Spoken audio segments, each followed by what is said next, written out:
Allir þættir samstæðvarinnar eru fáanlegir á öllum helstu hlaðvarpsveitum.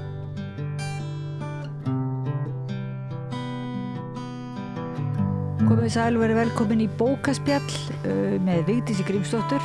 Ég heiti Oddný Eir og við erum hérna saman Vigdís Grímsdóttir ræðum bókmenntir í vetur og takk fyrir að vera hérna með okkur Vigdís. Já, takk fyrir að bjóða mér að vera með þér í vetur. Heilan vetur, hugsa. Heilan vetur, já, vonandi lengur. Já. Vor líka, já. Vor og sumar. Já. Haust verður maður ná öllu árinu í þetta. En það er sko af nóg að taka, við erum náttúrulega bara rétt náum, sko, ég veit ekki, það er svolítið erfitt að ætla að gera íslenskum rithöfundum og skáldum skil. En til okkur er komin Ásdís Óladóttir. Vertu velkomin. Æ, takk hérlega. Og við ætlum að tala bókina þína sem að kom út núna fyrir jóli sem heitir Rifsberjadalurinn. Og er ekki kápan, viltu byrja að segja okkur kannski bara frá kápunni? Heyrðu, Anna Hallin, myndlistakona, gerði kápuna og hún er frábær listamaður og ég spurði hvort hann ætti verk til að hafa utan á kápu og hún sendi mér nokkra skissur og ég valdi þessa. Hún henda engar vel og lýsa svolítið bara innihaldi bókarinnar. Nei, að sína kannski af því þetta er ekki náttúrulega sumir hlusta á útvarpi. Hérna er þetta Rifsber og hér er svona, heimur, heimur geðveiki, heimur konunnar, svona eins og minn heimur. Og bara, Og er þetta brjóst líka eða? Ég myndi segja það. Já. Maður getur notað alveg hugmyndaflega, mér sýnist það. Einhvern veginn. Já, það er bara þessi geðveiki heimur sem að þú segir þetta aldrei frá í bókinni. Já. Og kannski halda menn að þeir skilja hann ekki. Þá bara fletta på kápunni. Algjörlega, það er ekki mál að skilja. Hún lýsir öllu. Já. Þannig, En kápan var samt ekki nóg. Þú ákvaðst að þú kannski ákvaðstu ekki, þú allavega skrifaðir þessa bók. Getur þú aðeins sagt okkur frá því svona bara tildrögum eða ferli? Já, sko ég var að vinna í handrit í Róliheitun sem átti að koma út einhver tíman. En svo gerist það mínu lífi að ég fer til nýs geðlæknis. Og hún vill minnka við skammtinn af lyfjunum mínum. Ég tek inn Aprisol sem ég kalla. Hún vildi minnka þau bara 5 milligram á mánuði og ég var, jafnvel niður 15 milligram. Og ég var ekki sátt við þetta og ég sá fram á það að lífi mínu væri bara lokið. Ég gæti bara gleymt þessu. Þetta væri ekkert líf á þessara 30 milligram, þá 15 milligram á morgun og 15 milligram á kvöldi. Og minnka þetta var bara fyrir mér minn heimsendir. Og ég var reið og ég var sár og mér leið hræðilega illa og í einhverju örvendingakasti skrifa ég þennan kafla sem heitir Allt nema ég. Sem er aldrei sterkt nafn. Já. Leðu ég óskaði til hamingju með bókina sem er náttúrulega alveg nöðsilegt. Þetta er yndisleg fyrirgeðu Oddný. Þetta er mjög góð bók. Sko Oddný, hún þolir ekki orðið yndislegur. Jú. Nei, en þetta, allavega. Það sem út að segja, það lýsir sér mjög vel í ljóðum sem eru á blaðsíðu 12 og 14. Já. Svo margan hátt og við höfum undið okkur strax í efnið. Já. Á nokkur af feimni sem er mjög algeng varðandi geðveiki. Já. Viltu að ég lesi þetta, Vigdís? Já, var ég gaman. Ok. Raddirnar voru minn heimur, lokaður í höfðinu. Talaði við þær eins og verið stödd í samkvæmi með ókunnu fólki. Reykti og talaði við raddirnar. Þú mun deyja, heyrði ég oft. Eitt kvöldið lagðist upp í sófa, tilbúin að deyja. Hélt að þetta veri kveðjustundin og öllu lokið. Pabbi satt í stól við hliðina á mér. Ég var sátt við að deyja. Gat ekki lengur hort á fréttir. Allur ófögnuðurinn var mér að kenna. Að lesa meira? Já, niður 14. Já. Kennarinn. Allar hörmungar heimsins voru mér að kenna. Ég truflaði fréttaþulinn með hugsunum mínum. Ef hann mismælti sig, þá var það mér að kenna. Allt sem var missagt í útvarpi var mér að kenna. Allt sem fór úrskeiðis var mér að kenna. Hvert andlát var mér að kenna. Ég var prinsessa með vængi sem sveif Hamraborgina. Prins sem flaug upp kirkjuholtið. Máfurinn sem sveimaði fyrir utan gluggan. Allt nema ég. Takk fyrir. Allt eru þér að kenna. Allt mér að kenna. En það sem heldur þér á þeirri braut að losna við þessar hugsanir eru 30 milligrömm af aprílsól. Já, það heldur niðri öllum einkennum nema röddunum. Þannig að þú þegar að læknirinn, geðlæknirinn segir við þig nú, þú er svo, lítið svo vel út og er svo eðlilega, heyrðu, við skulum endilega flýta okkur að lækka skammtinn. Já. Þá gerist þetta. Þú eru rosalega hrædd. Ég var hrikalega hrædd. Og reið. Já. Ekki gott saman. Nei, úrverður bara mín höfuðlaust. Respiratálurinn. Eða allt nema ég. Já. Þannig að það voru ekki bara 30 milligrömmin sem að sefuðu óttan eða læknuðu þig þannig séð, heldur var það líka skáldskapurinn þegar að segja það að skrifa, það var einhvern veginn þín leið. Já, ég hef þetta tæki að geta skrifað og það var bara mín vörn. Þú eru höfuðlaust. Já, mín höfuðlaust. Höfuðlaust 2.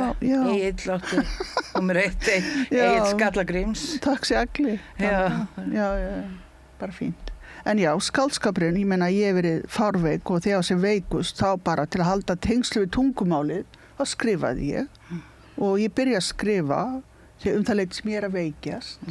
18 ára gömul, þá veikist ég fyrst. Og hvernig gerist það?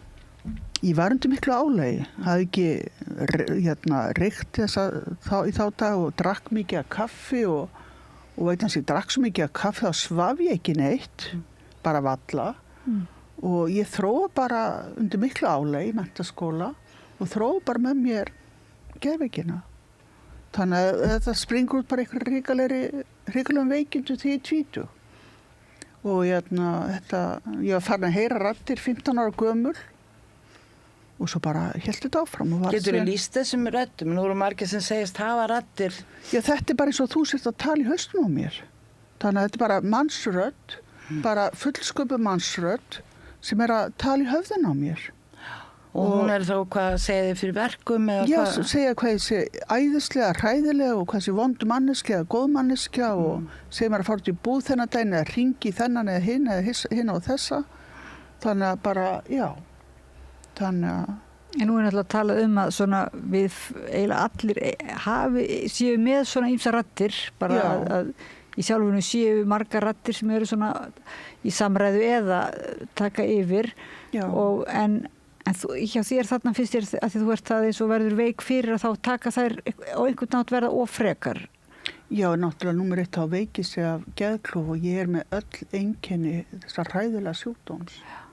Með hrikalega ránkumundir, með ofsóknar, heldur fólk sé ofsækja með að ég sé ofsækja fólk og ég sé bara ástæði fyrir hörmungum heimsins og líka einhverju vilji gera mig mein og ég meina að djöfullin sé öllu, það var líka partur af þessu, hendi fullt af bókum, hendi fullt af myndum, hendi fötum og þetta mér fannst allt vera óhreint, bara verið djöflar í öllu, smittadjöflur og bara, það var hræðilegt.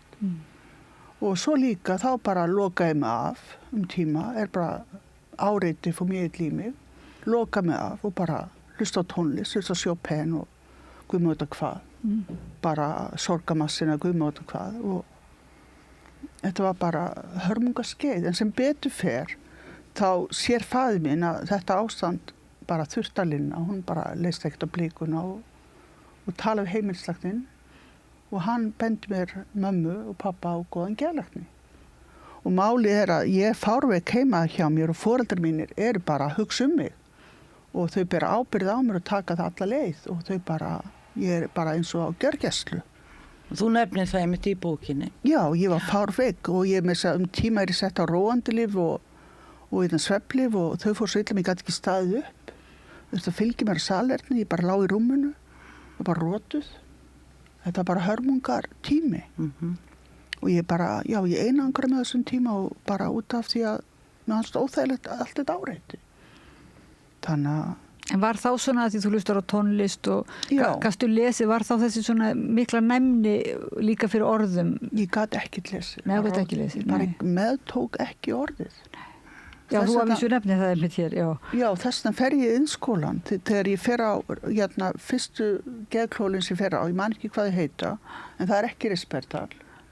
Þá fer ég fyrst hægt og rólega að vera fungerand fyrir innskólinn Hafnarfirði og það fara að gera eitthvað með höndunum og bara gera eitthvað, standa upp og fara út úr húsi, bara koma sér lappir og vera innan fólk. Það var erfitt, þá létum mig hafa það. Það var allt þræl erfitt að taka sér skref. Það var ekki létt verk.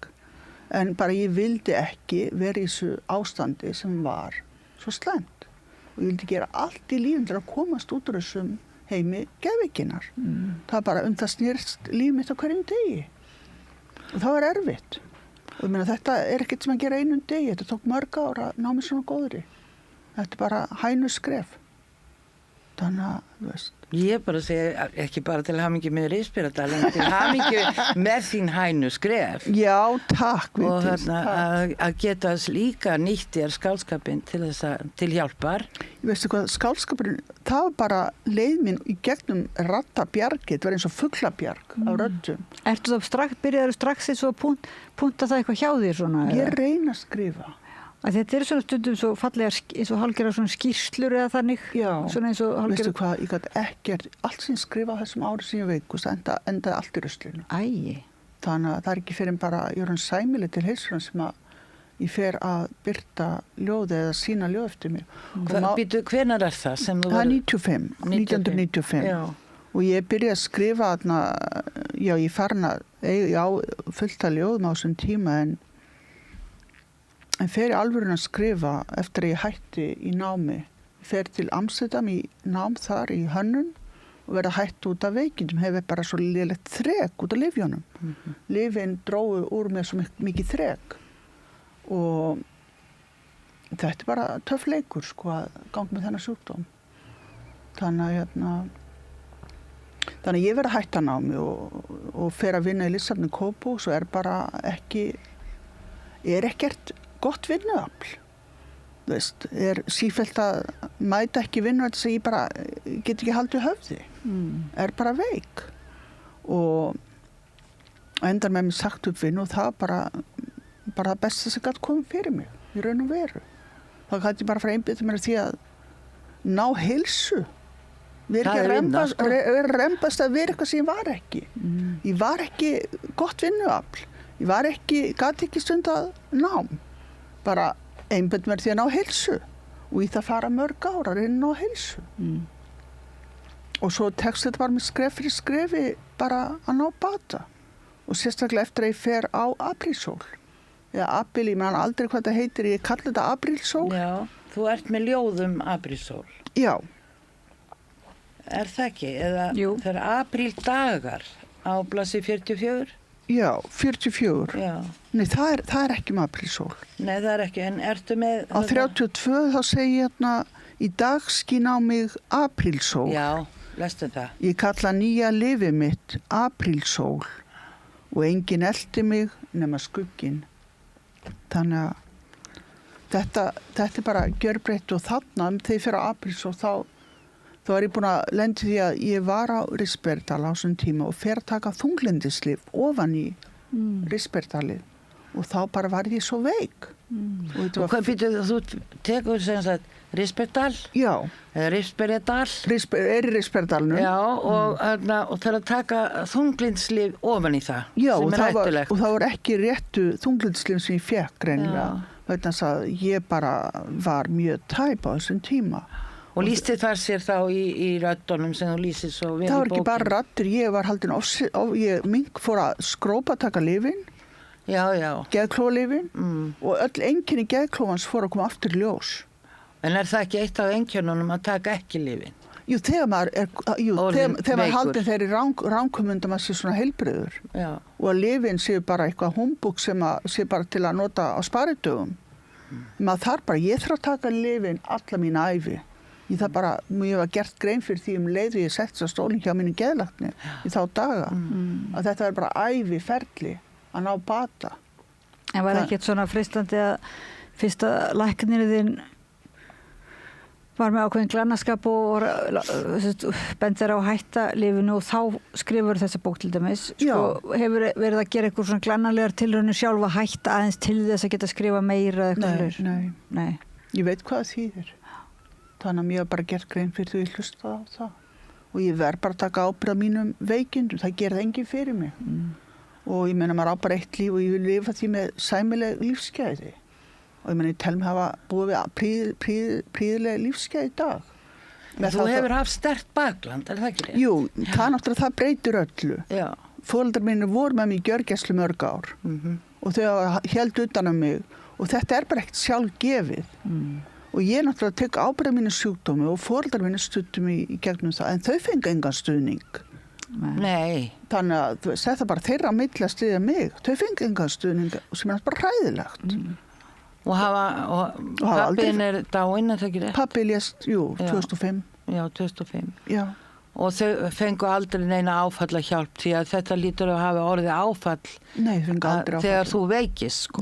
Nei, það var ekkert í boði. Ekkert í boði slíkt. En eru þau bókmentafólk eða hvernig má spyrja svona eitthvað bókmentalegt bakland? Pappi var lesblindur en á eigin spýtu lærði hann að lesa og hann las heimsbókmentir og hann elskaði Kristínu Ómars Guðberg. Þetta var svona höfundar sem hann elskaði. Og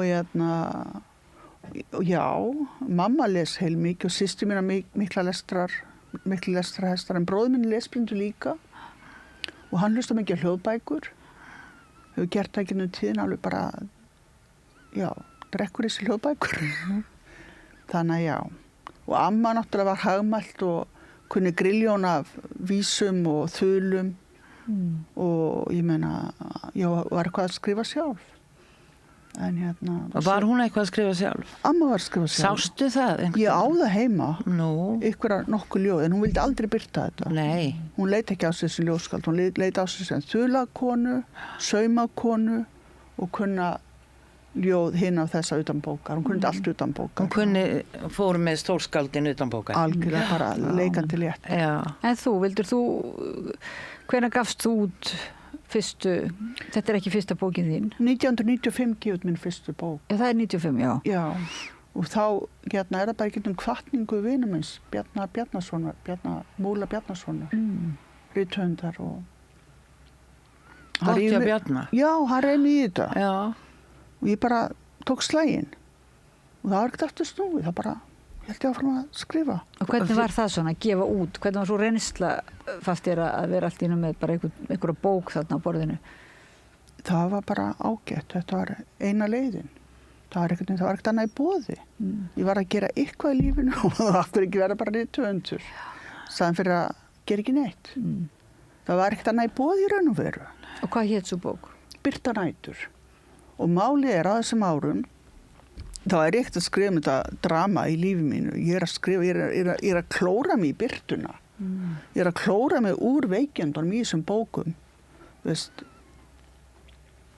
ég er ekkert að helja bjargbrún í þessum bókum sem ég var í raunverulegu lífi. Heldur er ég að klóra mig átt að sólin í þessum bókum. Þannig var þetta bara. En heldur það sé ekki líka ákveðin gleði og forréttindi að geta klóra sig áttina sólinni? Það geta ekki allir. Nei. Já. Þannig og meira en það því að það er hægt að njóta eins og þessara bókar, sko. Æ, takk Vigdís. Og mjög mikið og hún skiptist í 2 hluta. Segð okkur aðeins frá hvernig þú byggir þessa bóku upp. Heyrðu, málið er að fyrst verður allt nema ég átti slattaljóðum. Og var að safna í nýja bók sem ætla að koma út bara eftir 3 ár eitthvað svoleiðis. Nema hvað að allt með ég verður til bara einu kvöldi. Já, eftir þessi aftöku í geðlæknin. Já. Og mér fannst bara þessi bálkur að byrtast. Mér fannst ég að sýna fólki hvað það er að vera með hennar sjúkdóm og hvað það er að vera með svona alvarlegan geðsjúkdóm, hvað það er þunglindi eða geðklofi eða bípólar, bara, þú veist, fólk þarf að sjá inn í heim hins veika. Þú veist, þú getur ekkert, þú ert veik manneski, þá getur ekkert, hvað ég segja, þú getur ekkert lýst þessu. Þú ert ekki fær það, nefnum bara einstaka sinnum. Og ég aldrei get að skrifa þessa bók sem veikust. Og mér finnst bara mjög mikilvægt að fólk viti að bakvið andlit, bara bakvið grímuna, þá öll þessi saga, allir þessi sjúkdómur. Og við berum við höfum öll okkar sögu. Við höfum öll okkar drama eða tragedíu eða hvað maður segja, sko. Og þetta bara mín tragedía. En leið í átt að sólinni. Það er svona það sem alltaf fannst mér merkilegt að lesa bóka, hún er það er eitthvað svona léttleiki, hún er svona mjög mikið alvöru og erfiðleika svona, en hún er líka einhvern veginn svo létt svona Já, hún á að vera það. Þetta er ég komin við dramað. Þannig að þú veist, nei, hún átti ekki þegar hún varð bara svona. Já. Sko það sem er líka einkennandi fyrir hlutan, allt nema ég, það sem átt að lýsa sjúkdómnum, að það er bara hreint og beint. Já. Þú ert ekki að nota flúra myndmál eða eitthvað sem skreitir það, þú segir bara hlutina eins og þeir eru. Já. Og það er vandi að lýsa svona sjúkdóm sem herjar á sálarlífi svona að þú maður stjórnar sér ekki sjálfur þegar hann er virkur. Já. Á einfaldan og skýran hátt fyrir lesandan sinn.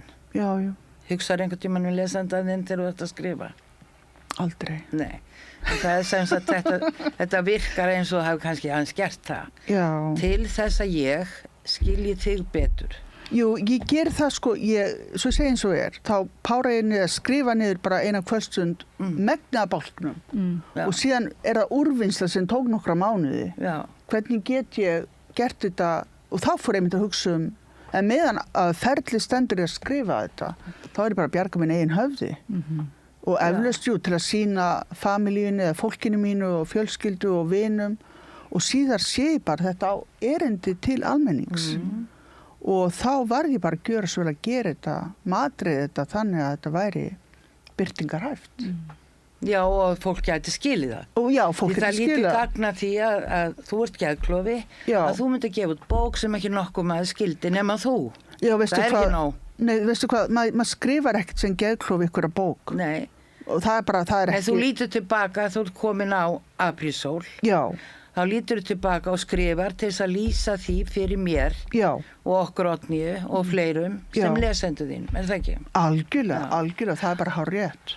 Og þegar hlýtur að hafa tekist það vel að sinna þessu erindi sem þú átti við fólk í þessu lífi sem þú átt líka að þetta er líka ljóst fyrir. Það er svolítið svona eins og þú sést svona fréttaritari okkar, þú veist, eins og það eru svona fréttaritarar, svona fréttaritari inn í geðveikinni, þú veist, og sendir okkur svona skeyti og það er svo knappt og það minnir það ekki svolítið svona bara og það er eitthvað japanska, þú veist, svona japanskar hækur eða svoleiðis í svona því sem er náttúrulega magnaður.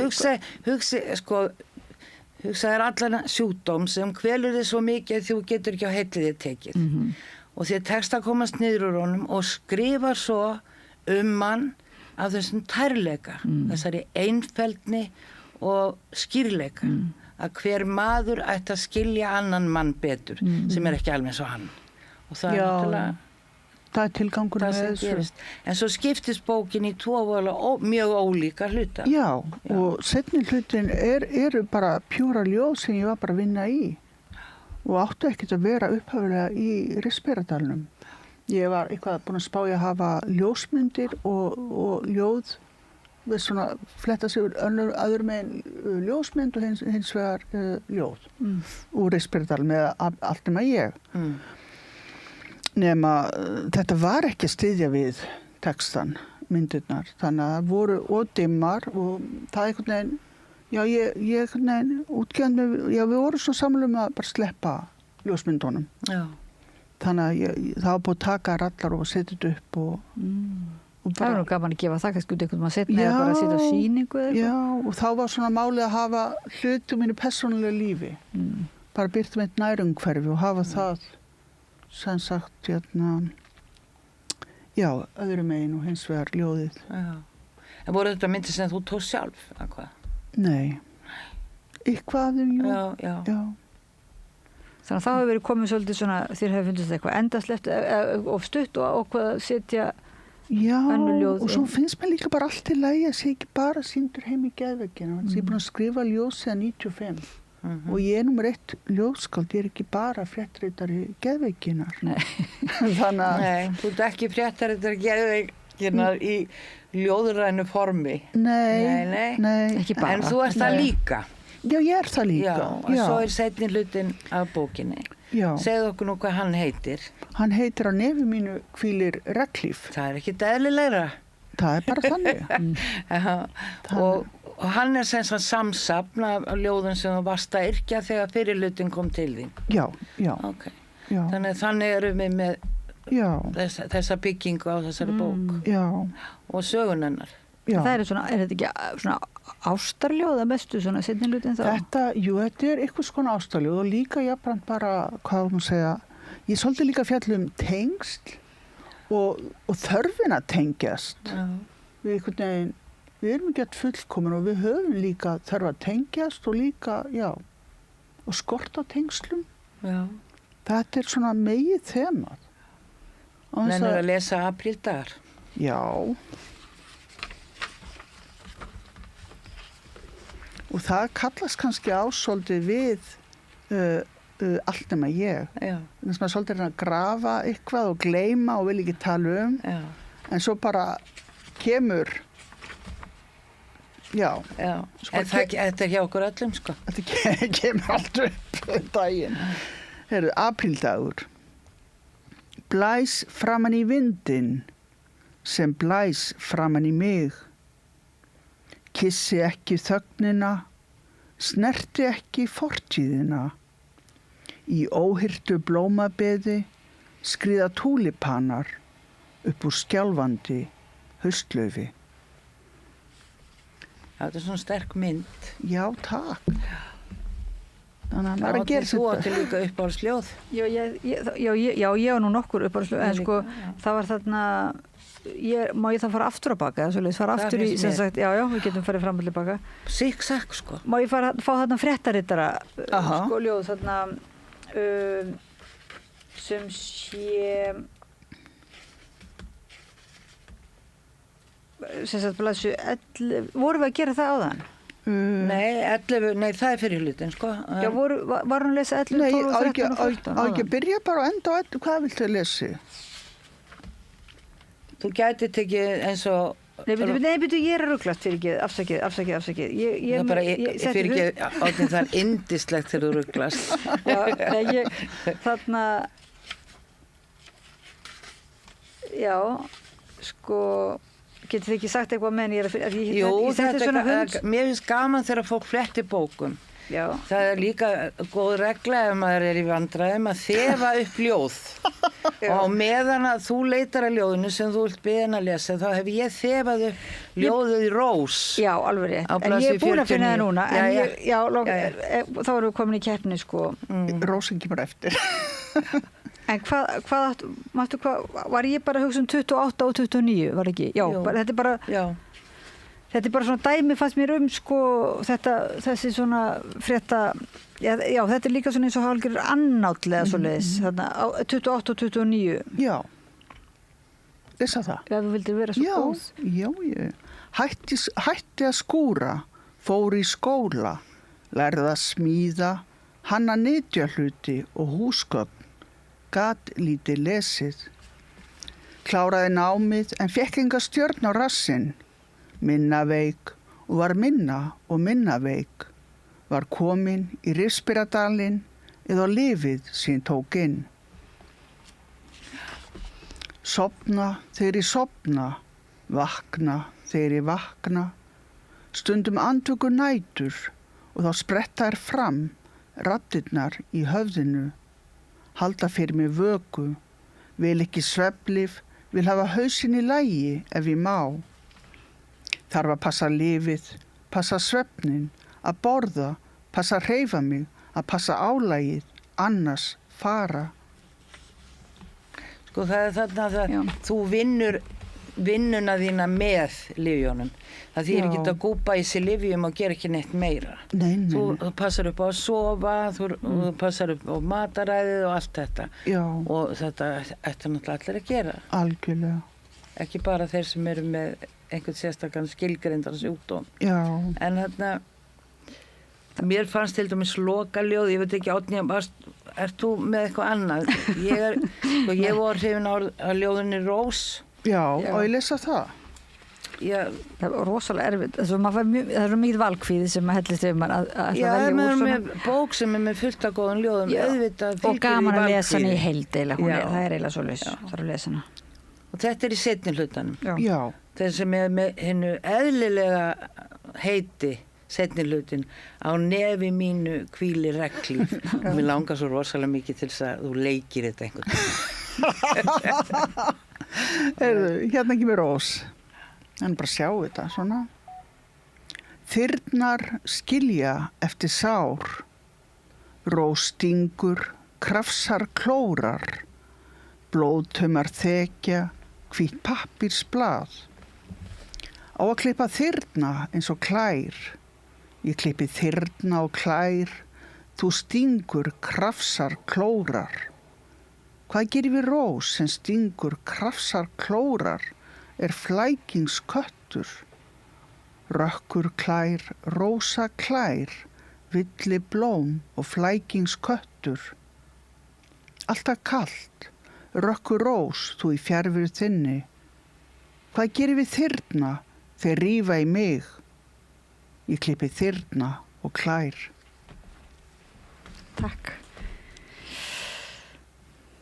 Þetta er svona frekar flott bara eiginlega upphafa af samræðu getum farið út í garðirkjuna líka og svona raunverulega hvaða heilandi þú ert að lýsa þarna sem það eru lyfin og það er skáldskapurinn og svo er náttúran mjög mikið inn í þessu og svo ástin þannig að þetta eru svona eins og nokkrar eins og þú segir samlíkjandi heilunaraðferðir sem að birtast mann á síðunum sko. Já, ég fer mikið út að ganga. Mikið upp í Heiðmörk kring Vífilsstaðavatn og svo út á Gróttu.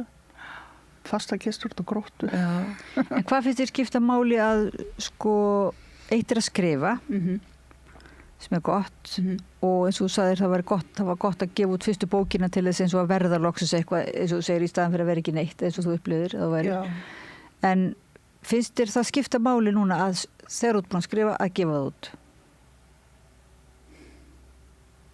Ég veit það ekki.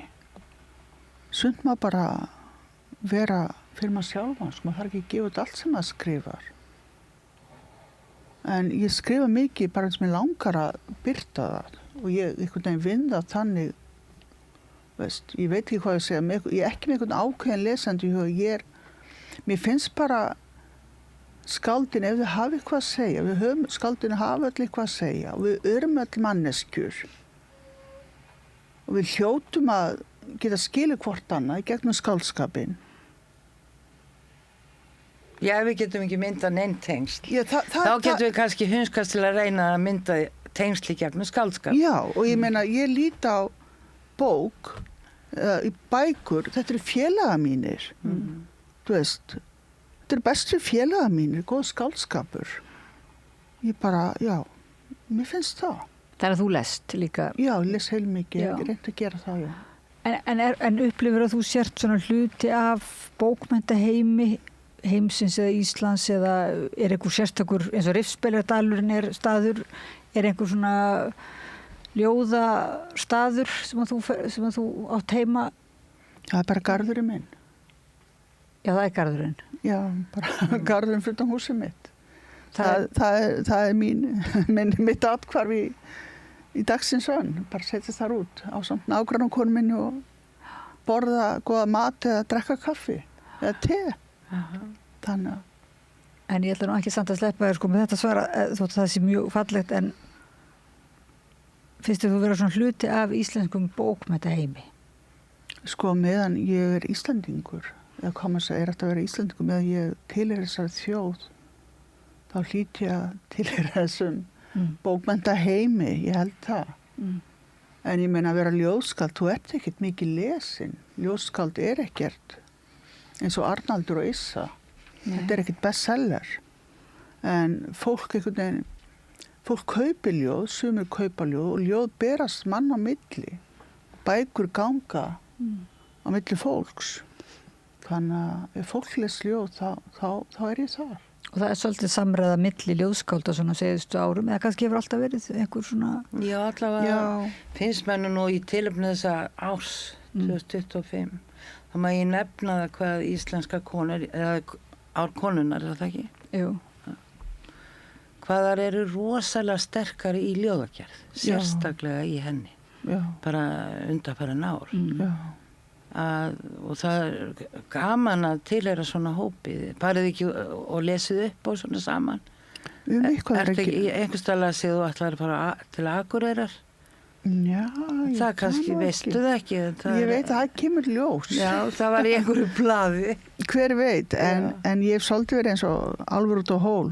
Þess ég ekki tilheyrt neinum hópi eða grúpu, en mér finnst kannski margir lýsaði þannig sjá fyrir sér að gefa út verk og verða svona hluti af þessum einhverjum ímynduðum bókmenntaheimi eða svo leiðis og maður auðvitað sér skáldin vera saman fyrir jólin og svo leiðis en svo heyrir maður kannski oftar bara af einmannaleikanum hvað þetta er líka einmannalegt einhvern veginn og hvað er sjaldar sem kollegar hittast og ræða málin er það ekki? Það er bara þannig, þetta er eiginlega allt of einmannlegt fyrir mig sko þannig að finnst þér að þú einangrist? Ég er bara rosalega einangruð Þú ert rosalega einangruð? Sem ljóðskald, já ég upplifi það og ég meina, og ég oft hugsa bara á ekki að hætta þess að fara í háskólan þess að ég get heilsan á þetta góð taka einn og einn kurs og bara gefa skáldskapur upp á bátinn. Nei, þú ert ekki að gera það. Nei, takk að segja það. En bara til að rjúfa þessa einangrun, þetta er bara gífileg. Og svo annað, maður þarf náttúrulega að vera innan fólk til að, fólk er svo mikil innblástur. Samskipt við annað fólk, þetta er svo mikil innblástur og lífið sjálft. Það er innblásturinn. Og ég meina, og stundum er bara, stundum þarf maður bara fólki að halda. Bara nauðsinn. Það er bara manneski og þarf að, það er bara þannig. Hvað með þig, Vigdís? Þú er nú búin að vera í þessum bókmenntaheimi svolítið mörg ár. Hefur skipst á svona einmannleiki og þetta sterku félagstengsl innan þessa heims? Já. Ég hef verið í svona grúpum. Það hefur nokkra kettlingar sem hittust þegar ég er bara ung, sko. Og þær eru alla dána nema ég enda er ég komin á þeirra aldur sko, þegar það er hverfa frá það var gaman og það var svona tekið utanum þú veist, hittust við nú út af svona leiðinda grein sem birtist í vikun eða einhverju blaði hvað kettlingar væru leiðilegar þegar það var að skrifa og það fannst okkur tilvægilegt, það var Svafa og Nína og Álfrún og Fríða og hittust til þess að ræða það og svo heldum við því áfram þannig að þau fóru að heldast úr lestinni sko. Og síðan hefum við verið í svona skrifgrúpum það er til sko og það gekk ágætlega og svo er svona hittast einhverja mannesku til þess að borða saman og ræða skáldskap og tala illum langan og svona og velunin og allt þetta en þannig, já svona eins og vera í einhverjum kollegahópi eða þannig, svona eins og venjulegu vinnustað já, svo fórum maður sveitir lands og út fyrir landsteina með strákonum það var upplifun þetta kemur allt saman nú eru þetta miklu stærri hópar sko. Já, hefur það breyst þannig séð? Já, ég held það En við vorum að tala einangrun og þá ekki bara einangrun ljóðskálda eða einhverja rithöfunda heldur líka sko lokar þið finnur þú fyrir fordómum ég langar að vita af því ef þú gerir það og þú getur sagt okkur frá því. Sko, Ekki að það kemur ekki bókinni við. já, út af minni sjúkdómi hef ég getum tíðan orðið fyrir fordómum og það er bara eins og gengur að gerist. Fólk já, en ég vil bara helst ekki tala það. Það er bráður með þátturinn búin og þú segir okkur frá því og eftir. Algjörlega, ekki að segja það. Já. Já, þá sitjum við í svona klúbbi. Já, þá erum við í klúbbi. En maður þarf að skipuleggja, það gerist ekkert að sjálfu sér, sko. Ég fatta það, maður þarf bara virkilega að skipuleggja svona hittinga. Algjörlega. Það var gaman, sko. Já, Það er það. það er mjög gaman. En maður gerir of lítið af því líklega, sko. Já, örugglega. Því að maður einhvern veginn fattar ekki að það skiptir máli kannski eða... Já. En ég meina, já. En náttúrulega maður skrifa náttúrulega bara bók einn og sér, maður er ekki í hóp að skrifa bók, þannig að... Það kom út bók núna fyrir jólinn þar sem að margar... Já, svikaskáldið. Já, þær hafa vinna með alls konar svona. Já. Gefa út einar og sér og svo saman og allavega. Já. Þetta er alltaf gaman að því. Já, bara flott hjá þeim. Ég man ekki hvað bókin heitir sem kom út úr jólinn sem er eftir þær. En mikið fannst mér titillinn skemmtilegur. Svona mitt minni, sko. Já, ég man ekki heldur hvað hann heitir. Ó, nei, en ég man líka mér þótt að skemmtilegur. Við ættum nú að vera með bókatíðindi hérna. En ertu búin að ákveða titillinn ertu að skrifa aðra bók? Ég bara byrja nokkrum nýjum ljóðum, sko, og sjáum bara hvert að leiði mig. En já, ég byrja að safna nýja bók, þannig að og alltaf bara að vera dugleg. Auðvitað, ég meina. Og skrifaru mikið svona, eða... Það kemur í skorpum, þannig að, já, þannig að þetta er allir gangur á þessu. en já, það kemur bók. Það var svolítið fallegt eins og þú lístir þessu áðan og fyrst er þetta bara að þessi skriftargjörningur svona, þetta er bara þú skrifar Já. og svo er það úrvinnslan einhvern veginn, það er annar fasi svona? Já, algjörlega, það tekur jafnlangan tíma á að skrifa ljóðin. Bara gera það boðlegt. Þannig að ég verið mjög heppið með yfirlestur, haft góðan yfirlesar sem að hefur, hjálpa mér í gegnum þetta. Já, ég meinar editor sem ritstýrt þér. Já, ekki beint ritstýrt, bara lesa yfir fyrir mér. Atli Ingólfsson, tónskáld, Já, hann er ljóðskáld sjálf. Já, og hann er frábær yfirlesari. Já. Þannig að mjög heppin að hafa hann verið inn á handar. Já.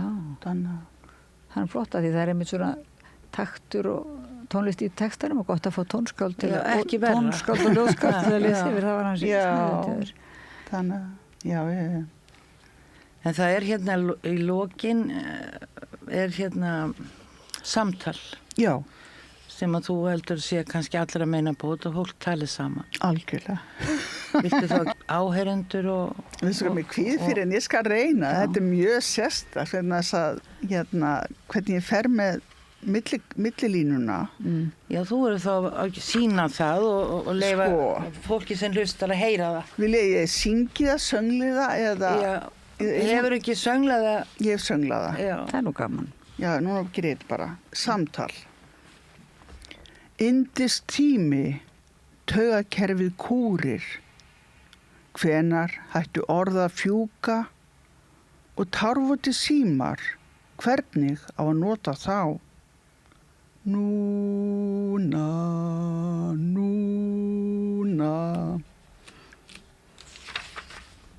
Þetta snýst ekki orð sem gripin úr lausu lofti og neld á vegg. Þetta snýst daginn í dag. Núna. Á milli tanna, skorpina vara, blóðröðra vara, móðan, grjótið og við hverfum í orðaniðinn fram á vor. Núna.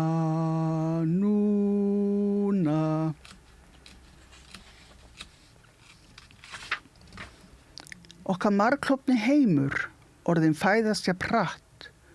Núna. Og þau falla á beinkvít blöð, vot af tárum. Takk fyrir. Er núna tíminn búinn? núna. Er ekki allt núna? Ég veit ekki hvað klukkan, hvernig tímanum líður. Nei, ekki heldur nefnilega. Klukkan er 23 mínútur í 5. 23 mínútur í 5. Já. 23 mínútur í 5. Já, þá er líklega einmitt núna tíminn búinn. Tíminn er búinn núna. Þannig að við, ef við þá ekki að þakka þér fyrir Ásdís Óladóttir, ljóðskáld, ert búin að sitja hérna með okkur Vigdísi Grímsdóttur að segja okkur frá ljóðabókinni sem kom út fyrir jólin og var tilnæmd til fjörverðlaunanna og bara laut mjög góðar undirtektir og heitir Rifsberjadalurinn og við rættum nú líka ýmislegt annað sem tengdist svona bókinni. Já, og eigum við ekki að hvetja alla sem vettlingi geta valdið til að lesa Rifsberjadalinn núna. Takk fyrir komuna og spjallið. Æ, takk hérlega. Og takk fyrir bókina og innsýnina og hlustendum og áhorfendum þökkum við fyrir að vera með okkur núna og Laufey Líndal Ólafsdóttur fyrir að varpa þessari samræðu yfir til ykkar, hlustendur góðir, og við sjáumst aftur í næstu viku í öðru bókaspjalli. Takk. Með því að ganga í leigjendasamtökin styður þú baráttu leigjenda. Leigjendasamtökin eru fyrir öll þau sem vilja vinna að réttlæti og öryggi á húsnæðismarkaði. Leigjendasamtökin.is